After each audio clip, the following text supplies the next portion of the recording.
Good day out there to all of my listeners, and I'd like to welcome you to Is Your Way in Your Way podcast. And I am your host, and my name is Cassandra Crawley, Mayo. And for some of those new listeners out there, the name of my book Is Your Way in Your Way. So you can really remember the podcast name and the book. Well, I would like to, I'm going to do something a little different. This podcast is for women that's ready to stop self-sabotaging, or I'm going to say to mitigate those limiting beliefs that's preventing you from living your best life on your terms. So what I'm doing is start living the life as God has called you to live. And also today is an episode, is a soul shifting conversation with Sandy Joy Weston. And when you get to meet her, you're wondering, is Joy really her middle name? Because she brings so much joy. I think that's fascinating. She is an internationally celebrated podcaster, mindset reset coach, and a wellness pioneer. Now, if you've ever felt blocked by your own routines or limited by the beliefs you carry, this episode is going to spark something in you. We talk about joy as a discipline, how to reset your headspace daily, and what happens when you stop being in your own way. And we talk about topics related to self improvement, self development. It also enables you to do a little self reflection as well. And I'm always prayerful that something will be said or done or something that's going to give you an aha moment, and you will start becoming unstuck and say, you know what, I have a made up mind. I'm going to do what I've always wanted to do. If it's writing a book, if it's being an entrepreneur, getting out of toxic relationship, forgiving somebody, whatever. So I certainly believe this is the one for you. Okay, so I'm going to bring on our guest, and her name is Sandy Joy Weston. Hey, Sandy. Hello, Cassandra. Thank you for that intro. I loved it. Absolutely, girl. I am just super excited to tell my listeners I have studied, I say, Sandy, to prepare myself for this interview today. And boy, Uh-oh. her energy, my goodness, it just penetrates through the screen. So Ooh. if you're having a down day, I think she's going to spruce you up today. And so I am really looking forward to this. And also, we're going to dig into how positivity is more than a vibe. It is a practice, right? Oh, what I am going to do, as many of my listeners know, I'm going to read her bio so that you can get a point of reference of what qualifies Sandy to do the work that she does. She is a powerhouse of positivity, a keynote speaker, international podcaster, three-time author, and a trailblazing entrepreneur who's been transforming lives through health, wellness, and mindset for over 30 years.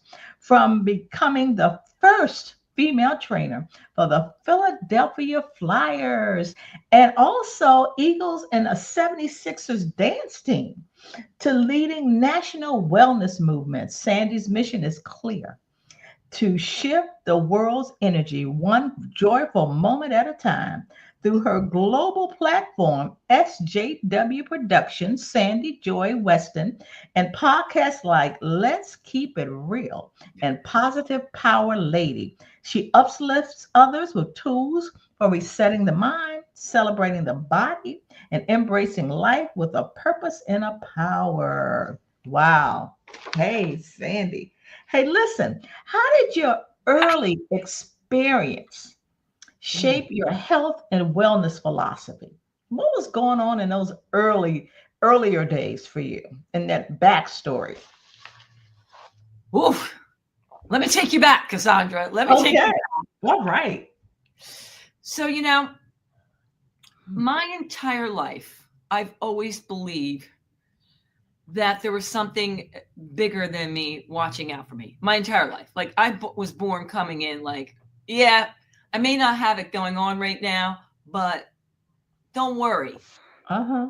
loving me and is going to look out for me. I always felt, no matter how Wow. bad for things were, I always had this feeling like, yeah, I'm good. Like if I got in a dispute, an argument, or broke up with a boyfriend, whatever, I was sad, but like I got Yeah. something big loving me. I'm good. Right. Uh-huh. I had this feeling always. I don't know why. I just had this feeling. And I also felt I had these 5 angels watching out for me since Okay. since a kid. And I would say, I don't know why you're worried about me. I got 5 angels, and they laugh a lot. Oh. It got to the point that even Cassandra, people would ask to borrow my angels. Like, I'm like, yeah, Weston, can I borrow an angel for you? Right. Yeah. I don't know why I felt that way, but as long as I can remember, I felt that way. And I grew up in the projects, and that was rough. But the tougher part was my mom spent a lot of her life in mental institutions. Mm-hmm. I didn't have a strong foundation at home. And I also didn't get a lot of support from the school systems because they didn't give me that much time. You know, Oh, okay. they were thinking, listen, be grateful to graduate high school. You know, Wow. that'll be great. Yeah. Just, and I wanted bigger things. But Mm-hmm. there was so much turmoil going on in my house. And my dad, a good man, but really couldn't stand up to my mom. And I mean, she was battling a lot of demons. I Yeah. understand they just didn't know what to do with my family. But Mm-hmm. because of me and my belief in God, who I call Yeah. Neil, me and God, we're on a first term basis, Neil, and my 5 angels, I just had this feeling I was going to be okay. And I was fortunate enough that I had 5 young people in the projects. They were teenagers older than me. I moved to the projects when I was 9 Mm-hmm. that looked out for me. I mean, they were into all kinds of things, but they had hope in me. They wouldn't let me do drugs. Wow. They wouldn't let me drink. They didn't want me to be a prostitute. They didn't let me even swear. I mean, they were like, listen, Oh, we're counting on you to get out of here. I mean, uh-huh. it was great. And then my dance teacher, I was fortunate enough, my uncle paid for my dance lessons, and that's what kept me going, my dance. You're So dancing. I was Mm-hmm. very, very fortunate that I got a scholarship for dance because of financial need, and Yeah. that helped me out of the projects. So my way of living and my whole belief about joy being my competitive edge is because Mm-hmm. I saw what it did for me since I was very little when Yeah. things were not that great. And I could see beyond what was right in front of me and tapping into some power that was bigger than me that brought this joy out in me to Mm. get to where I wanted to go. That's And I awesome. always felt I had to spread it to so many people because why was I so fortunate? How did not everybody know about this? How could Yeah. they not know about this? Like everybody can tap into their sense of being, whatever your belief, Right. whatever your is, this universal love that's out there, peace, love, and joy, which I believe we all innately have. You Mm-hmm. can tap into it too. So I had to do whatever I could in whatever way to Yeah. spread it. And my middle name really is Joy. I know it. Isn't that amazing? Right. Those My angels mom were was working. having a rough time with my mom, but she did give me my middle name Joy. So Yes, she did. Wow. And you know what? That takes me back, which I want to talk about our title. And the title is Shift Your Mindset in 1 to 3 minutes a day using movement, words, and laughter. I love that. So what inspired you? I know you said it was an innate thing. You yeah, danced, you believed in joy, you had Neil beside you, Neil within you, Neil all around you. You have the 5 angels and all of that, which I think is fascinating. Um, so and also how how did you set yourself up for success? Like right now, you're a wellness coach. yeah. You got a positive mindset. You shifted. Um, is that because of Neil and the angels, or because a lot of people are listening probably like, wow, she had a kind of a tough childhood, but her mindset was always positive. So, Like, all right, well, let's back up a little bit. So, okay, I think it's a combination. okay, I think that I fell on a system that worked for me at a very young age to drown out all the craziness going on in my home. And this, and people could say whether you made it up or not, I truly believed I had 5 angels looking out for me, and there was nobody going to talk me out of it, and that I was going to be loved no matter what happened, and there was a way out. Now, I could have been born with that pippy skippy attitude, but all I know is you weren't talking me out of that. There were really bad days and really tough days, but this is what I did. When I say movement, words, and laughter, I did not call it movement, words, and laughter to way, way long ago in life, because I was very fortunate, another long story, to own and operate health and wellness centers. That's what I did for over 30 years, and meet the most amazing people and coach and train the most amazing people. And everyone was always like, why are you always getting results? And I was like, well, I'm playing with their brains, their mindset. But since I can remember, I would dance around for even a minute. I would just, and I still do today.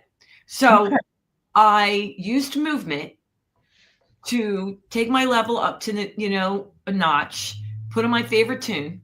I'd move around, just not even for a minute. And then I think one word of how I wanted to show up that day. So as a kid, it was way different. Now I'm like, oh, I'm going to show up and today's going to be fun. And I close my eyes and I move. Or today it's going to be filled with joy or confidence or peace. And then I write the word down. I can remember doing this since like time I was 9. All right. So now I got my word and my movement. And then I'd be silly and I'd make fun of everything and I would laugh. And I did this all the time to see what was right in front of me and to visualize where I wanted to go. Now, I didn't know why. Yeah. I didn't know the science behind it, and I didn't have to take a leap of faith. I just knew it made me feel better. So imagine you're doing that as a kid in the dark situations. Then I would go, starting at the age of 9, my brother and I would go visit my mom in the mental institutions. Well, kinds of bad. And they weren't the well-funded ones. Right. Yeah. And then I had to figure out a way to change the mood. So I would throw on my tap shoes. I'd go around. I'd tell the people, well, they probably needed it, but I'd say, you don't need that medicine. Just watch me. I'll bring you joy. And I would throw on my tap shoes and dance away until they kicked me out.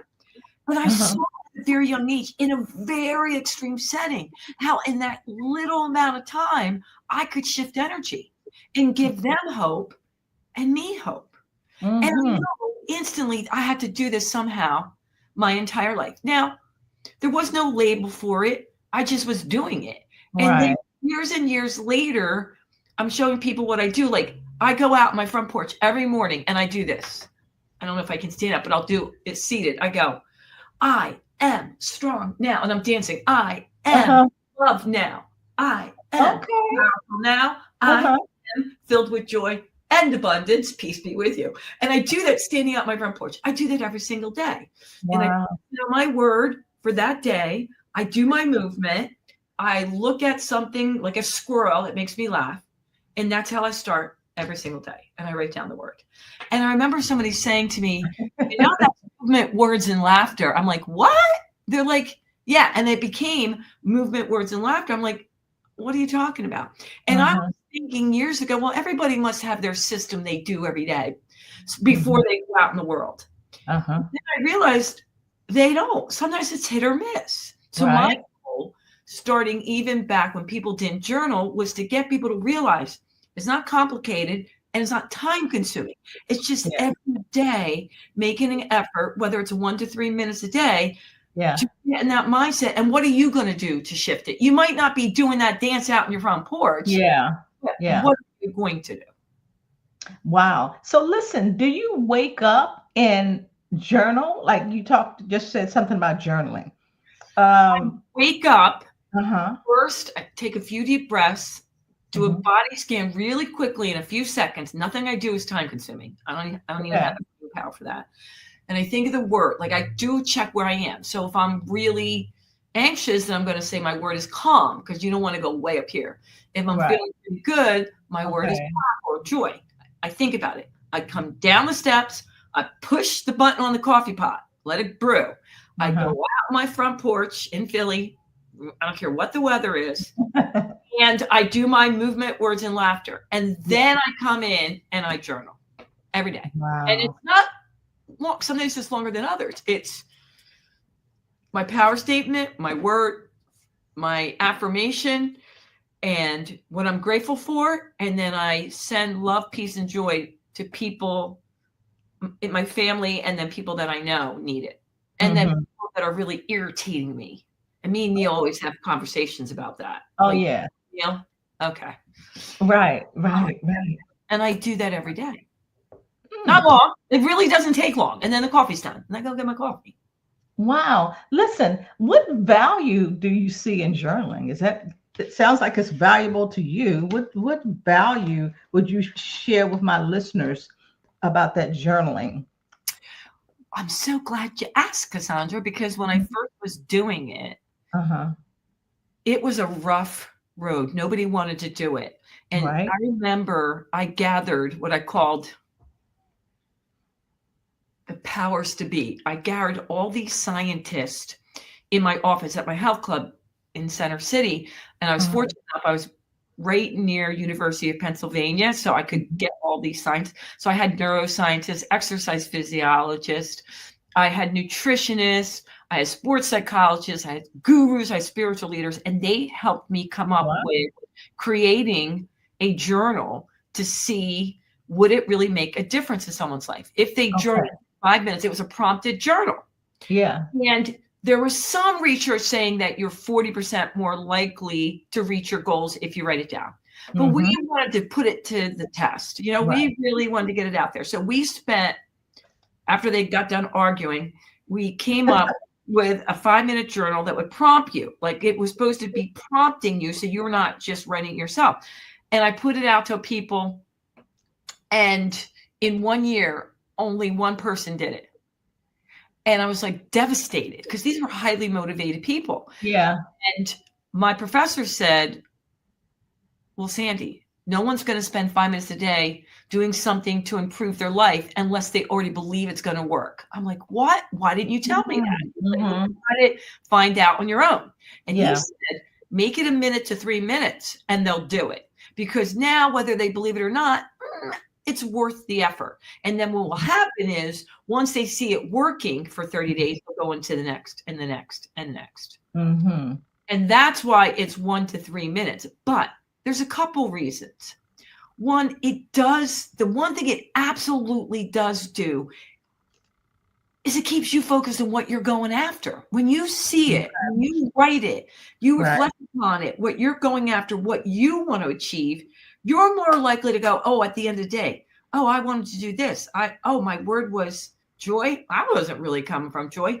You're seeing it. So no matter what you think, and you're more likely to 40% if you write it down, to get what you're going after. No matter what, no one can argue that you're writing it down and you're reflecting morning and then the next day. Am I staying focused on what I really want?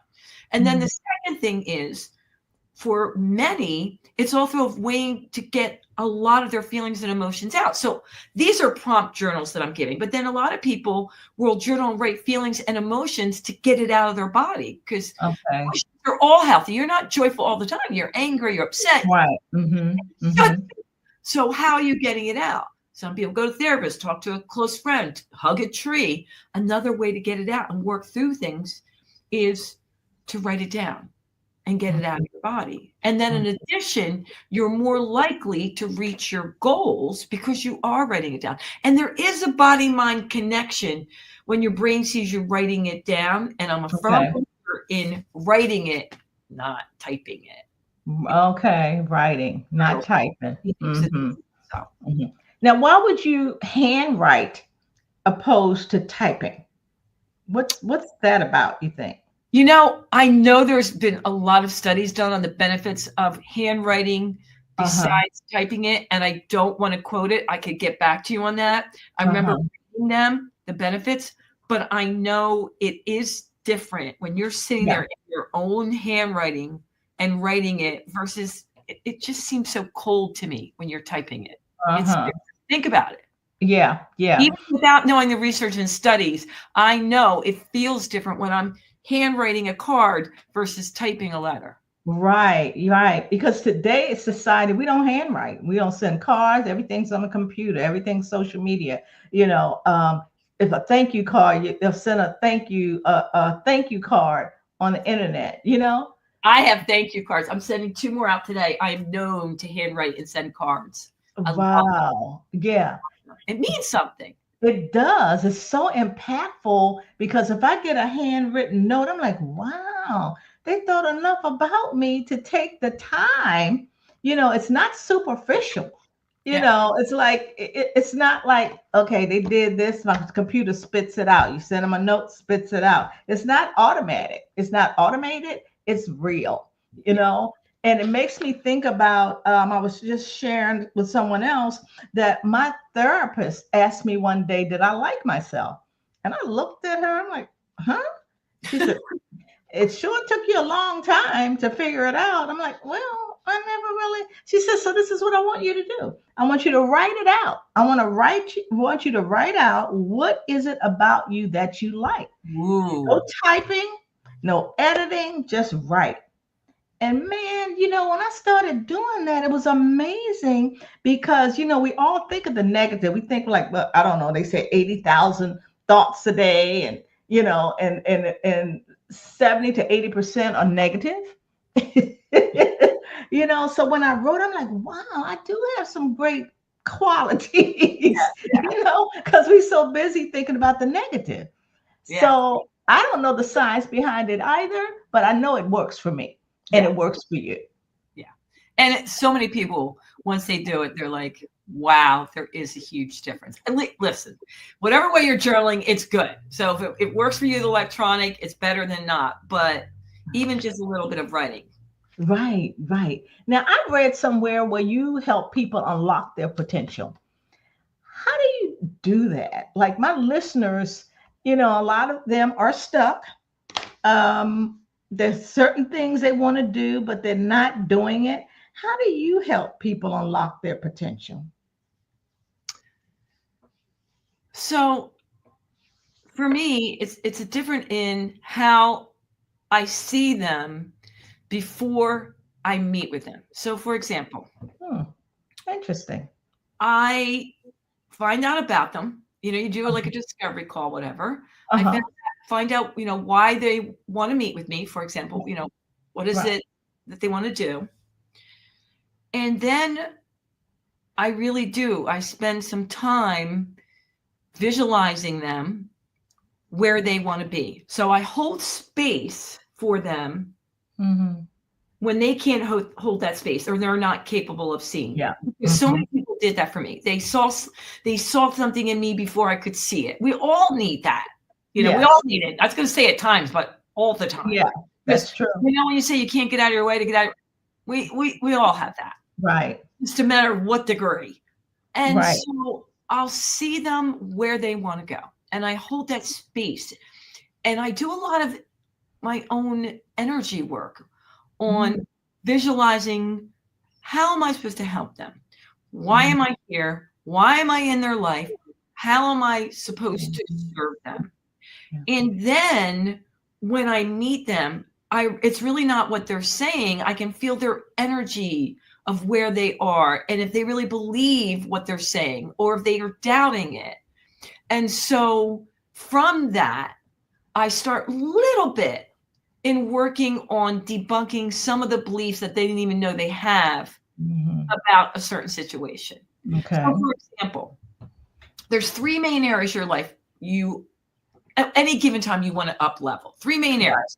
It's going to be love, relationships, body, your health, or money, career. Let's just break it out to 3. I like to keep it simple. What was the third one?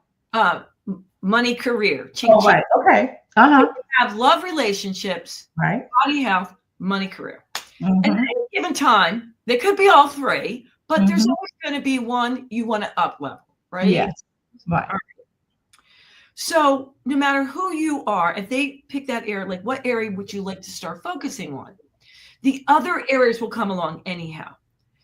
When they really think about it, like you did that exercise, which I love that your therapist had you do. Yeah.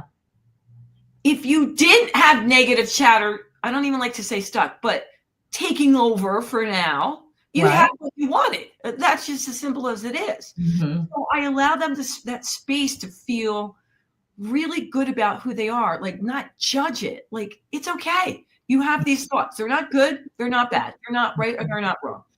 Are they serving you, Cassandra? And if not, then we want to gradually shift them. And it's got to be gradual because if you're going to have lasting impact, Yeah. you have to see success. And then you go, ooh, okay, I can do that. And then the Yeah. next step and the next step. And finally, you're resetting and retraining your brain to believe more of the thoughts that serve you well versus the thoughts that don't serve you well. Forget positive, good, bad, ugly, whatever. Right. And I know when we say stuck, but I look at it differently. I'm like, okay, right now, there's something in your life that there's too many patterns, the way you've been thinking about it, whether it's something from your life, external or internal, the stories are repeating and they're repeating so much that you can't get out of your way Right.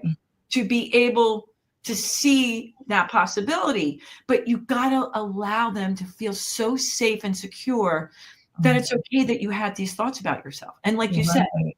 I don't know the percentages and they keep changing it, but Yeah. we do have a lot of negative chatter. And once you admit that and you can see it and writing it down, I have them write the whole thing, another way, because it's stream of consciousness and get it out. And then I have them put a big X through it and say, okay, because now what? And then I shift to what do you believe? And you do small things. Well, I do believe, okay, I thought I was too old, but you know what? I've done that before. Uh-huh. I've had so many successes in that. Yeah. Yeah, I might be older than most people, but I have a lot more wisdom. And I start getting to think about what they do believe until we can get over. Yeah. Like, even if you can get over to 51%, Right. believe it or not, you got success. Yeah. Yeah. Do you have them write it or you all just talk through it? Oh, I write. We write. Okay. Oh, Okay. yeah. They go homework assignments. I'm like, I don't want to say that, but they all have journals, whether it's my journal or their journal, doesn't Yeah. matter. They're Yeah. all writing it down. And then I don't do anything that's time consuming because most of them are very busy people. They have a lot on their plate. Yeah. And then we talk about it. And there's times they're like, Sandy, true confession. I didn't. Okay, that's okay. But sometimes, they're paying for it. So they want to do it. They want to get the most out of it. Actually. And then they write it down and then we review it. And it's good for them too, because then they can say, oh my, yeah. Yeah. Yeah. Sometimes they'll be like, why are you making me do this? And I go, you'll see. You're going to have to just trust me. You'll see. Okay. So listen, so what role do you believe a positive mindset plays in individuals overcoming those self-imposed barriers? Let me say it again. Yeah, say it one more time.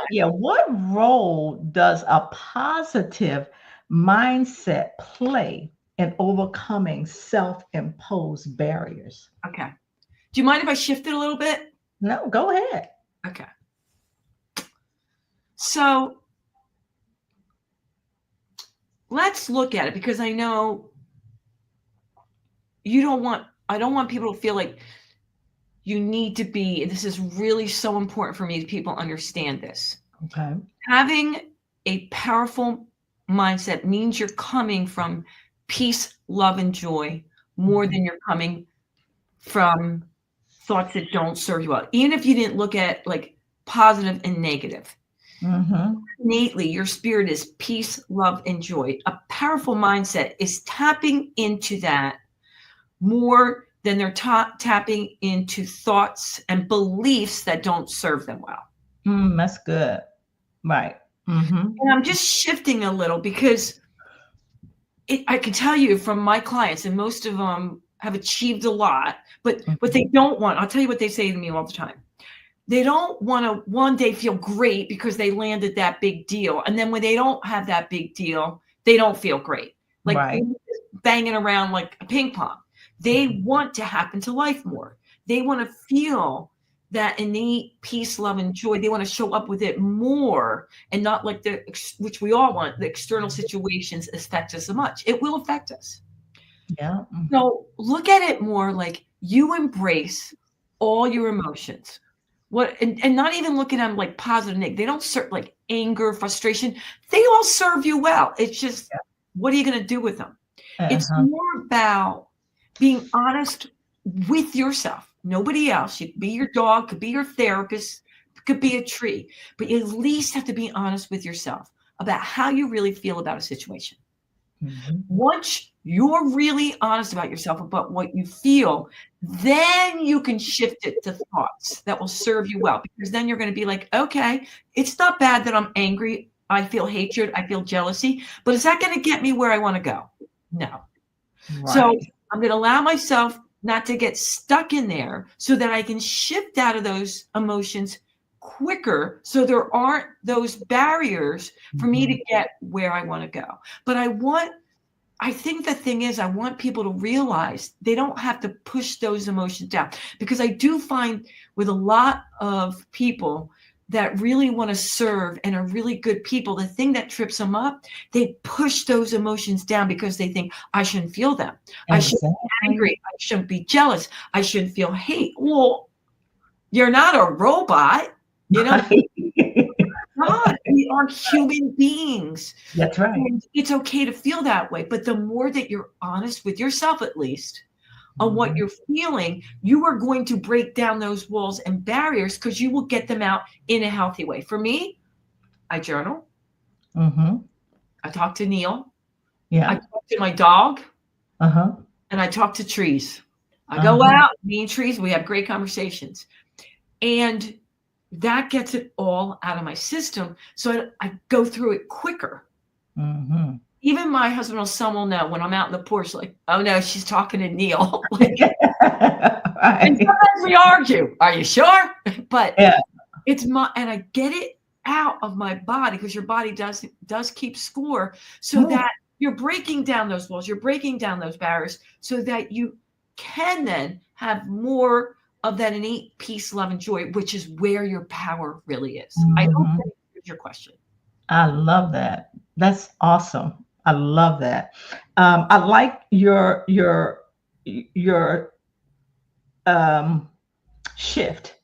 Yeah. You put it differently. What makes sense because life isn't fair. I mean, I remember younger days. I used to think, well, I know God. I don't understand why I'm going through this. And then I felt, oh, he's beating me up. I didn't have a name. I just said, God, he's beating me up because I did this sin yesterday. So I go through all That's a I lot go, of guilt, woman. yeah, that's right. And I was like, right. So, what you said, I liked, and I just talked to somebody. They said, when you resist it, it persists. You suppress it, it's going to keep going. You suppress it, like you said, acknowledge Absolutely. it. Yeah, acknowledge it. I love that. Yeah. So, and to sustain it, motivation and wellness, you have to keep doing it. You have to continue to practice it. Well, look at it every day. I'm a gardener, and Mm-hmm. if I wait to pick my weeds, it's going to be overwhelming, right? It's going Mm-hmm. to take me forever. But if I go out every day, a little bit, I pick the weeds, the flowers can grow, right? And I don't strangle my flowers. So every day, you do a little, just a few minutes, like even in the morning, you just want to set yourself up for the day Mm-hmm. because it'll feel better. No matter how bad the day is, even if Right. it's a crappy day and crappy things happen, and you're right, it's still, you won't stay there as long, right? You just won't, because you have this practice in place. You don't have to do mine, but you have something to get you in that more powerful mindset that aligns you with your peace, love, and joy. Mm-hmm. And just that little bit every day, and being aware of what you really feel and what your emotions are, it'll help you so that you won't explode. You know what I Yeah. mean? And Yeah.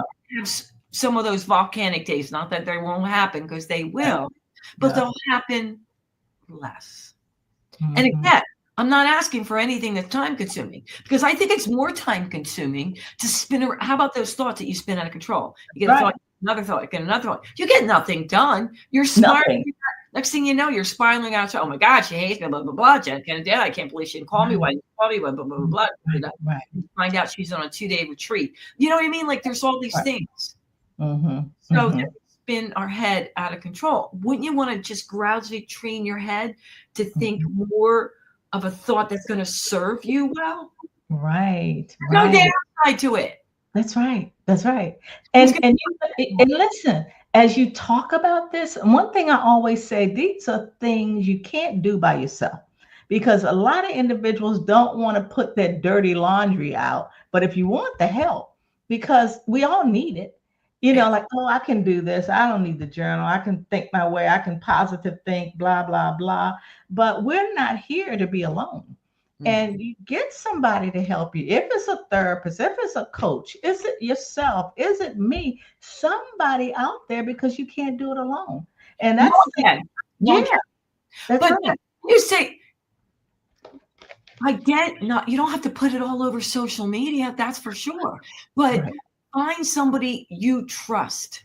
And there's so many different people out there that you're going to find somebody you trust. Some people have that best friend or their husband, but most people, it's an and. They need somebody in addition to that. Right. Have any skin in the game. Right. By the way, most therapists, to keep their license, have to go to therapist. A lot of them. Because we all need someone. I'm sure. Everybody needs someone, whatever it is, coach, minister, I don't care what it is. Right. I like that. You are so correct. I want to change a little bit.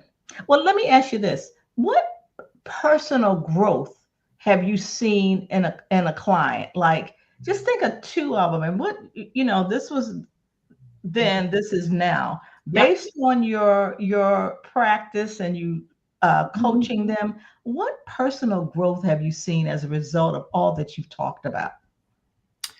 Well, I'll keep their names anonymous, but the personal growth that I've seen is, even in one of my clients who has a difficult home situation, and they're under a lot of stress with some special needs children. And it's a very challenging situation. And both parents work full time and they have aides, but still in all, it can be a really, like, to even walk in the house, you could be like, oh my God, how do they do that?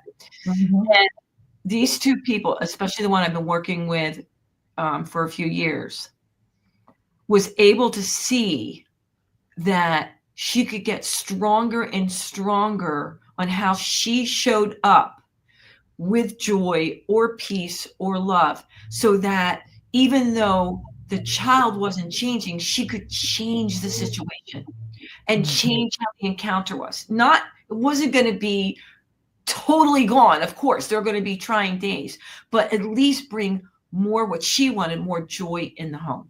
Right. And through her daily practices of what she does every morning, and she also works out to keep herself mentally and physically healthy and spiritually. I've seen the transformation in how she was able to flip that whole house from a really tough situation. Yeah. Because she did the work within her.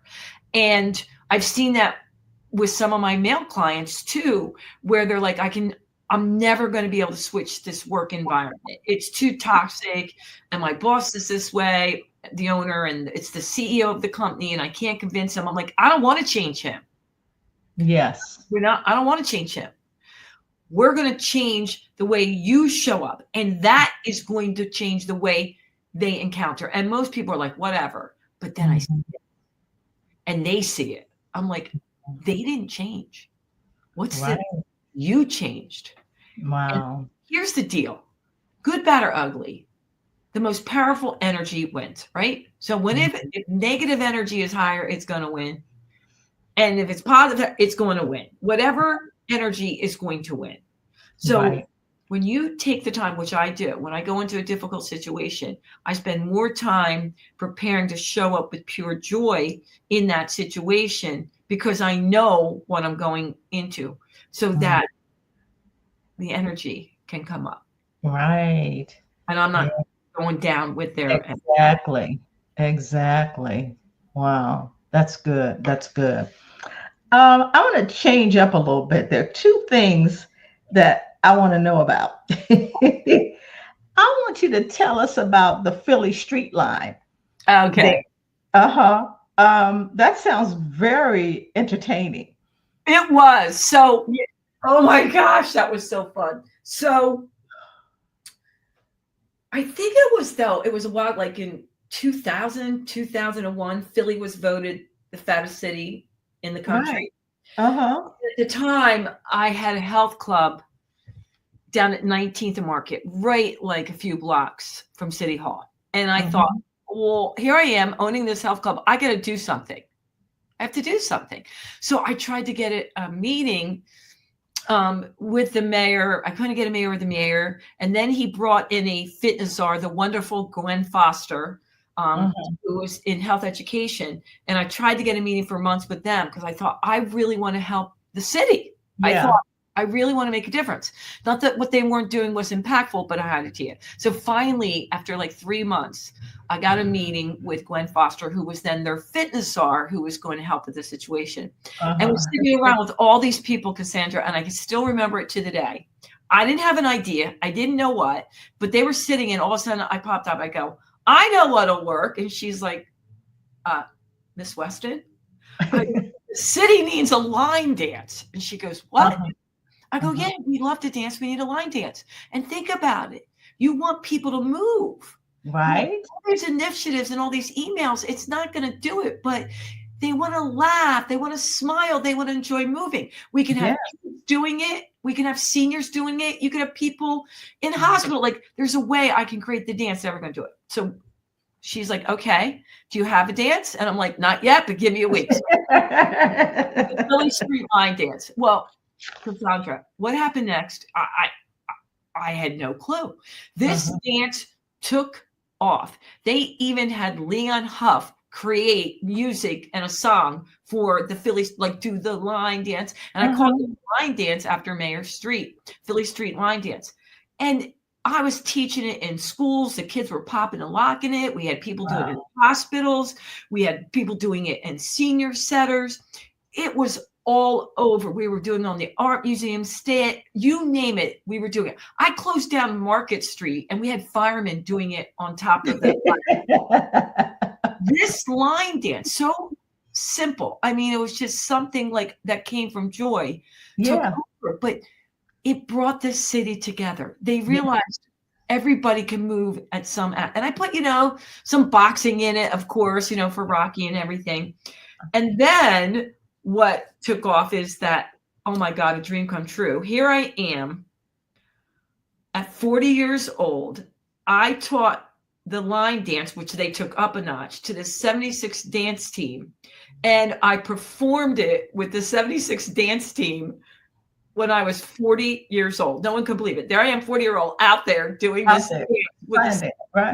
team. And I almost missed my cue because I was like, oh my God, 24,000 people. Hi. I know. Oh my gosh. It was great. Yeah, I wanted you to talk about that because then the last thing I want to talk about is Prop Up Tuesday. And Okay. the reason I do because there are individuals on this on listening and we're talking about joy, peace and love. Yes. And there's so much negativity, in our workplace. Everybody's so serious and straight and everything. Yeah. And I'm hopeful that the ideas that you talk about, and I can say this because I used to, be a manager and all of that kind of stuff. And I had no shame in going into work and say, okay, guys, let's do a line dance. And I'm like, Cassandra is really crazy. So just to bring some positivity in it. And also we're talking about to overcome some obstacles that we're having to kind of loosen up. So that's why I'm asking you to share that. And then the last thing is Prop Up Tuesday. Maybe somewhere in the workplace, or you have a supervisor that has a team, they can go Prop Up Wednesday. Tell us about that. Okay. First of all, I have seen I went down, the mayor, I went and met one of her team members, and she was having people start their mornings off with a dance. Mm-hmm. And it was so fun to see that, because just that little thing, think about one little thing. Yeah. I mean, we're not talking you have to break out in a whole entire dance, but just or movement. It brings the office together, and it puts a smile on their face, and you're starting the day in a different way. Now, Prop Up Tuesday, I just started Prop Up Tuesday just 2 weeks ago. I woke up at 3 a.m. I got this vision. I wanted to connect people. My word of the year is an abundant mindset. When you share with others, it comes back to you. There's enough for everyone. And so with this, I decided on LinkedIn every Tuesday, here it is. I picked a name out of this jar for somebody who somebody nominated. So if you wanted to, even for Prop Up Tuesday, they put a name in, sometimes they tag them, and I put the name in this jar. Like today, I picked a name out, and it was so amazing because I get so excited because I don't know who I'm picking. And then I put them on LinkedIn and I say, make sure you give this person love all week long. And it's neat to see how the people are tagging all these different people on LinkedIn. And even if they don't I don't pick their name out, they still feel great being nominated. And you can do that in your office, the same thing. Like just, even if you could either put names in a hat and know what makes that person special. It doesn't have to be even the employee of the month. You could have everybody's name in it. And when you pick it out, you know what makes that person an amazing human. Right. It can Prop Up Friday, Prop Up Tuesday, anything. And what I love about it is you're highlighting what makes that person so cool, amazing, and unique. That's right. I love that. I love that. I love that. Wow. Prop them up. Prop them up. I know, prop them up. And some people may think this is so silly, but we need that. I mean, we need some energy, some excitement, some joy, so that's why I wanted you to talk about the line dancing and the Prop Up Tuesday. And I thank you for that. Kids, the joy in a child. Think about it. I mean, the way they smile and laugh.